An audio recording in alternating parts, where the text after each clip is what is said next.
Bonjour à tous, aujourd'hui on va se demander pourquoi on ne dit pas Phuket quand on parle de Phuket et pourquoi on ne dit pas Koh Phi Phi quand on parle de Koh Phi Phi.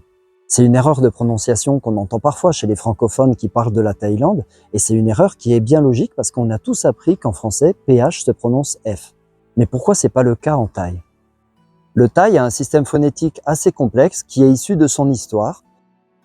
Il possède des sons qui sont typiques des langues thaï, des langues de sa famille linguistique, comme le laotien, et ceux qui viennent d'autres langues, arrivés à travers les emprunts de vocabulaire, notamment des emprunts faits aux langues indiennes comme le sanskrit ou le pali.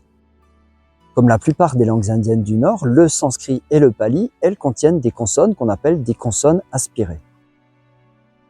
Ça va être le cas de kha, kha, cha, cha, cha, dha, ha, dha, ha, bha.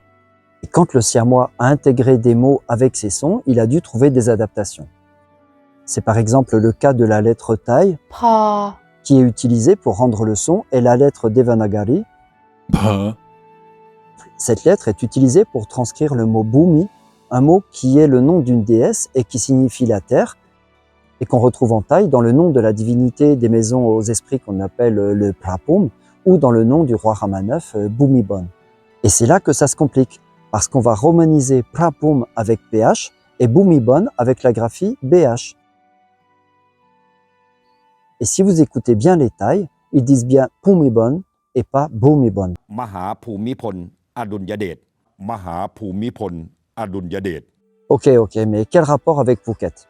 Attendez, j'y arrive. Phuket est une île du sud de la Thaïlande qui se situe à la limite entre les mondes Thaï et les mondes malais. Et son nom actuel est la prononciation thaï d'un mot malais, du mot Bukit qui signifie colline, montagne. Vous voyez, Phuket, vous voyez comment ça fonctionne tous les deux. Et ce PH est un peu abusé à cet endroit-là parce que même si cette lettre thaï vient bien d'une lettre Devanagari, il est là pour rendre un son malais qui n'est pas un son indien. Et c'est un mot qu'on retrouve partout dans la toponymie de la région, que ce soit en Malaisie ou en Indonésie.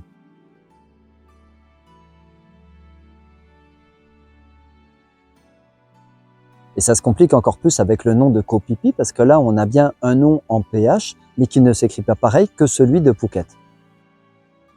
Il se note avec un pa, très proche phonétiquement, mais très différent graphiquement. Et ce nom pipi est la prononciation thaï, encore une fois, d'un mot malais, du mot api api, qui signifie palétuvier, qui désigne tous ces arbres qui font la mangrove qu'on trouve tout autour de l'île de Koh Phi Phi.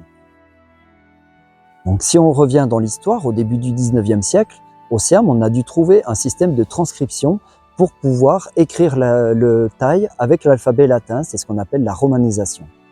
Et c'est donc le PH qui a été choisi pour transcrire ces deux lettres d'origine indienne, mais on aurait très bien pu prendre un tout autre symbole. Parce qu'ailleurs aussi dans la région, il a fallu trouver un système de transcription pour noter d'autres langues. Ça a été par exemple le cas du vietnamien, une langue qui s'écrivait à l'aide de sinogrammes, et ce sont les missionnaires portugais qui au XVIe siècle ont proposé un système de romanisation. Un système qui a été amélioré par un jésuite français, Alexandre de Rhodes, pour donner l'alphabet officiel d'aujourd'hui qu'on appelle le Quốc ngữ. Et dans ce système, pour transcrire le son F, on a choisi la graphie PH et pas la lettre F, qui est d'ailleurs absente de l'alphabet vietnamien d'aujourd'hui. C'est pour ça que ça peut être déstabilisant pour un voyageur qui passe de Phuket à Haiphong au Vietnam, de savoir si on va prononcer ce PH feu ou peu.